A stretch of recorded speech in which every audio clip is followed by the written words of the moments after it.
رانا شمیم مس conduct جو case ہے اس کی فائل باضابطہ طور پر چیف جسٹس کو بھجوانے کی ہدایت جاری کر دی ہے، یعنی اب چیف جسٹس کو یہ مس کنڈکٹ کا جو کیس ہے یہ بھیج دیا گیا ہے۔ بہرحال اب واپس آتے ہیں کہ مریم نواز کی ویڈیوز لیک ہونے کی کہانی کیا ہے اور جسٹس ثاقب نثار کی جو مبینہ آڈیو تھی اس کے متعلق کیا نئے اور دھماکہ خیز انکشافات ہوئے ہیں اور یہ آڈیو کس مقام پر بنائی گئی تھی۔ اس معاملے پر پہلے آپ کو یہ بتاتے ہیں کہ ثاقب نثار کی آڈیو کا فورینزک تجزیہ کرنے والی کمپنی نے کیا دعویٰ کیا ہے، لیکن کچھ دلچسپ حقائق کس نوعیت کے ہیں۔ پہلے تو آپ کو یہ جو کمپنی ہے اس کے دعووں سے آگاہ کرتے ہیں۔ اب یہ جو آڈیو لیک کرنے والا ادارہ تھا یعنی فیکٹ فوکس، جس نے جسٹس ثاقب نثار کی ایک آڈیو لیک کی اور یہ دعویٰ بھی کیا کہ یہ آڈیو ٹیمپرڈ نہیں ہے، یہ آڈیو ایڈیٹڈ نہیں ہے، اس آڈیو کو کسی بھی طریقے سے کاٹا پیٹا نہیں گیا، تو یہ جو ادارہ ہے فیکٹ فوکس، اس کا یہ کہنا ہے کہ ہم نے جس کمپنی سے اس آڈیو کا فورینزک کروایا تھا اس فورینزک فرم کی رپورٹ یہ کہتی ہے کہ ہماری جو یہ پوری ایک تجزیاتی رپورٹ تھی وہ آڈیو فائل کی صداقت اور درستی کی تصدیق کرتی ہے، اور یہ بتاتی ہے ہماری رپورٹ کہ اس آڈیو میں کسی بھی طرح سے کوئی کاٹ پیٹ نہیں کی گئی۔ یہ فیکٹ فوکس کا دعویٰ ہے کہ جس کمپنی نے اس آڈیو کا فورینزک آڈٹ کیا اس کی رپورٹ یہ کہتی ہے۔ اس کے ساتھ ساتھ یہی جو فرم ہے یعنی یہ جو فورینزک آڈٹ کرنے والی فرم ہے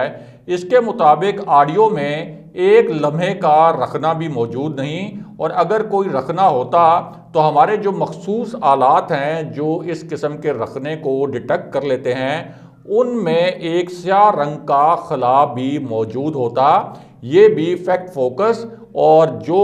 یہ کمپنی ہے جس نے یہ فورینزک آڈٹ کیا ہے اس کا دعویٰ ہے۔ اسی فرم کے مطابق فورینزک کرنے والے مخصوص آلے میں سیاہ رنگ کا کوئی خلا نظر نہیں آیا، اور آڈیو کے شروع اور آخر میں سیاہ خلا اصل میں یہ نشاندہی کرتا ہے کہ آڈیو کہاں سے شروع ہوئی اور کہاں پر ختم ہوئی۔ اس کے ساتھ ساتھ اس فرم نے یہ بھی کہا کہ ریکارڈنگ کے 2.8 سیکنڈ کے بعد ریکارڈنگ بٹن کے کلک کرنے کی آواز سنائی دیتی ہے، لیکن اس کہانی میں ایک بہت بڑا ٹوسٹ بھی ہے، یعنی ایک طرف فیکٹ فوکس کا دعویٰ،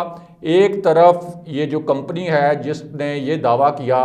کہ ہم نے اس آڈیو کا ایک فورینزک آڈٹ کیا ہے اور اس آڈیو کو ہم نے درست پایا ہے۔ ایک طرف یہ دعویٰ، لیکن دوسری جانب اسی معاملے میں ایک ڈرامائی موڑ بھی ہے، اور وہ موڑ یہ ہے کہ اس آڈیو میں استعمال کیے گئے الفاظ جسٹس ثاقب نثار کی مختلف تقریروں سے لیے گئے۔ یہ تقریریں جسٹس ثاقب نثار نے مختلف بار کونسلز میں اور مختلف قانونی فورمز پر کیمروں کے سامنے کی، یعنی یہ کسی نجی محفل کی گفتگو نہیں تھی۔ اس کے بعد ان تقریروں سے مخصوص الفاظ اٹھائے گئے، ان الفاظ کو آگے پیچھے کیا گیا اور یوں ایک جعلی آڈیو بنائی گئی، اور ثاقب نثار کی جن تقریروں سے الفاظ نکال کر یہ جعلی آڈیو بنائی گئی ان تقریروں کی ویڈیوز بھی اب سامنے آ چکی ہیں، اور اب اس جعلی آڈیو کو درست قرار دینے والی کمپنی بھی خاموش ہے، اور یہ سوالات بھی کھڑے ہو گئے ہیں کہ کیا اس کمپنی کو بھی شریف خاندان نے کوئی رشوت وغیرہ دی تھی کہ آپ نے ہر صورت میں اس آڈیو کو درست قرار دینا ہے، کیونکہ اب ایسے ناقابل تردید شواہد سامنے آ چکے ہیں کہ ثاقب نثار کی وہ تقریریں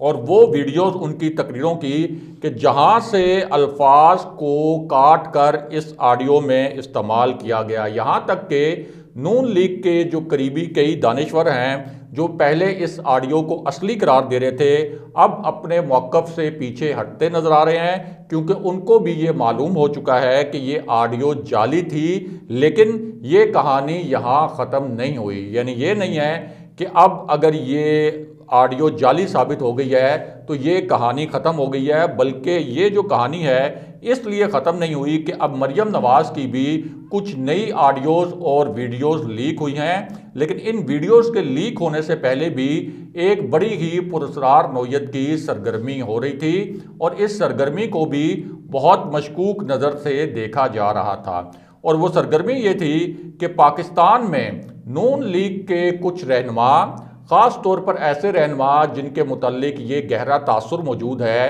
کہ وہ میاں نواز شریف کے کیمپ کے رہنما ہیں اور مریم نواز کے کیمپ کے رہنما ہیں، یہ پچھلے ایک ہفتے سے بہت زیادہ ایکٹیو تھے اور اس قسم کے دعوے بھی کر رہے تھے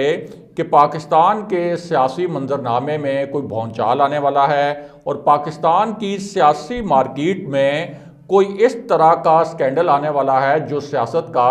رخ تبدیل کر سکتا ہے۔ جب ان سے پوچھا جاتا تو یہ برملا کہتے کہ اب کوئی نئی آڈیو یا ویڈیو ٹیپ آنے والی ہے اور اس کا مقصد یہ تھا کہ مریم نواز اور کیپٹن صفدر کی اپیلوں کی جو سماعت اسلام آباد ہائی کورٹ میں ہو رہی ہے، اس سماعت کے موقع پر پوری عدلیہ پر دباؤ ڈالا جائے اور جج صاحبان کو دباؤ میں لانے کی کوشش کی جائے، اور نون لیگ کے ان بیانات اور شواہد سے ثابت ہو گیا کہ فیکٹ فوکس کو ثاقب نثار کی جو ایڈیٹڈ اور جو جعلی آڈیو ہے یہ خود شریف فیملی نے فراہم کی، انہوں نے خود یہ جعلی آڈیو بنوائی، اور کہنے والے یہ بھی کہتے ہیں کہ جس فورنزک لیب سے اس آڈیو کا ایک فورنزک تجزیہ کروایا گیا جو ایک نام نہاد تجزیہ تھا جس میں اس آڈیو کو اصلی قرار دیا گیا تھا، لیکن وہ دعویٰ اب زمیں بوس ہو چکا ہے اور ثابت ہو چکا ہے کہ یہ آڈیو جعلی تھی،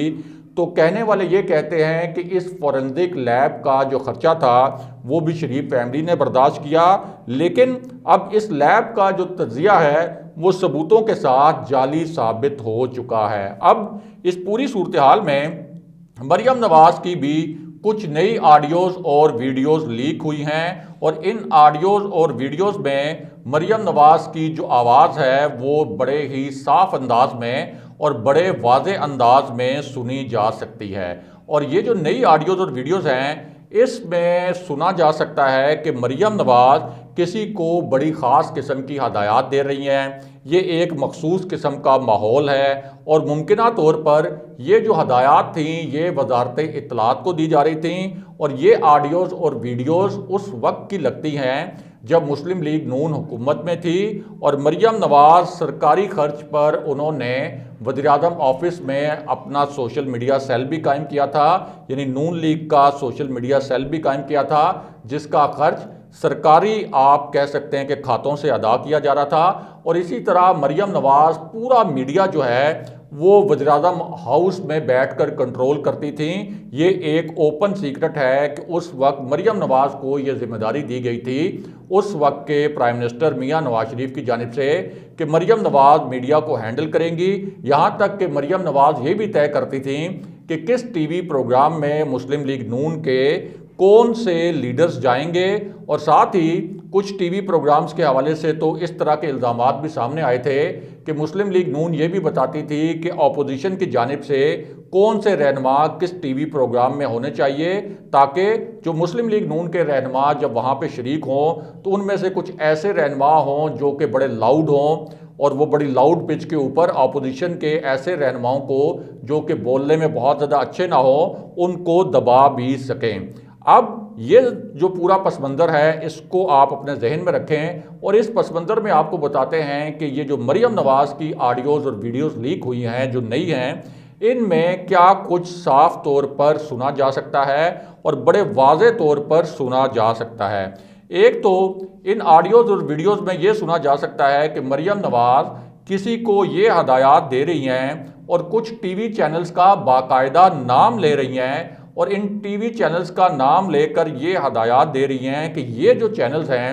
یہ ہماری حکومت کے متعلق کرٹیکل قسم کی رپورٹنگ کرتے ہیں، ہمارے متعلق کرٹیکل قسم کی خبریں لگاتے ہیں، یعنی ہماری خوش آمدیں نہیں کرتے، ہماری تعریفوں کے پل نہیں باندھتے بلکہ ہم پر تنقید بھی کرتے ہیں۔ یعنی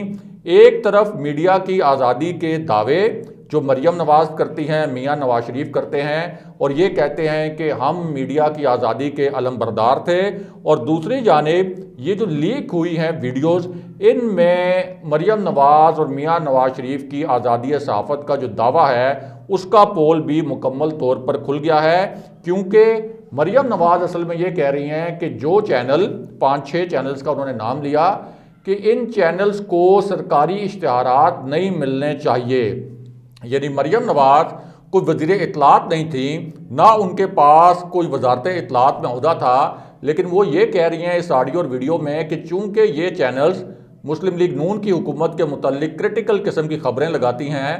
اس لیے ان چینلز کو کسی بھی صورت سرکاری اشتہارات جاری نہیں ہونے چاہیے۔ اور یہ آڈیو اور ویڈیو اس وقت سوشل میڈیا پر وائرل ہے، لیکن اس میں سب سے حیران کن بات یہ ہے کہ جب جسٹس ثاقب نثار کی آڈیو آئی، یعنی وہ آڈیو جس کے متعلق یہ دعویٰ کیا گیا کہ جسٹس ثاقب نثار نے یہ کنفیشن کر لیا اور یہ اعتراف کر لیا کہ مریم نواز اور میاں نواز شریف کے خلاف جو فیصلے آئے وہ کوئی ISI نے کروائے تھے یا فوج کے دباؤ پر آئے تھے، تو اس وقت جب یہ دعوے کیے گئے تو جسٹس ثاقب نثار کی جانب سے تو ان دعووں کو جھوٹا، بے بنیاد قرار دیا گیا، ان دعووں کو مسترد کیا گیا، لیکن مریم نواز کی جو یہ آڈیوز اور ویڈیوز لیک ہوئی ہیں اس پر حیران کن طور پر مریم نواز کی جانب سے اب تک یہ موقف سامنے نہیں آیا کہ یہ آڈیو یا ویڈیو جعلی ہے۔ مسلم لیگ نون کے کسی رہنما نے یہ سٹیٹمنٹ جاری نہیں کیا کہ مریم نواز کی یہ آڈیو اور ویڈیو فیبریکیٹڈ ہے یا ایڈیٹڈ ہے یا اس کو جعلی طریقے سے بنایا گیا ہے، اور یہ ایک طرح سے آپ کہہ سکتے ہیں کہ انڈائریکٹلی ایک اعتراف جرم ہے کہ جب آپ ڈینائی نہیں کر رہے، جب آپ یہ نہیں کہہ رہے کہ یہ ویڈیوز کوئی جعلی ہیں، تو اس کا مطلب ہے کہ آپ اصل میں اعتراف کر رہے ہیں کہ یہ ویڈیوز اصلی ہیں۔ اور ان ویڈیوز اور ان آڈیوز کے وائرل ہونے کے بعد جو مسلم لیگ نون اس وقت میڈیا کی آزادی کی چیمپئن بنی ہوئی ہے، ان کا جو دعویٰ ہے کہ ہم میڈیا کی آزادی کے علمبردار ہیں، وہ پورا دعویٰ بھی ان کا زمیں بوس ہو کر رہ گیا ہے۔ اگلے پروگرام تک کے لیے خدا حافظ۔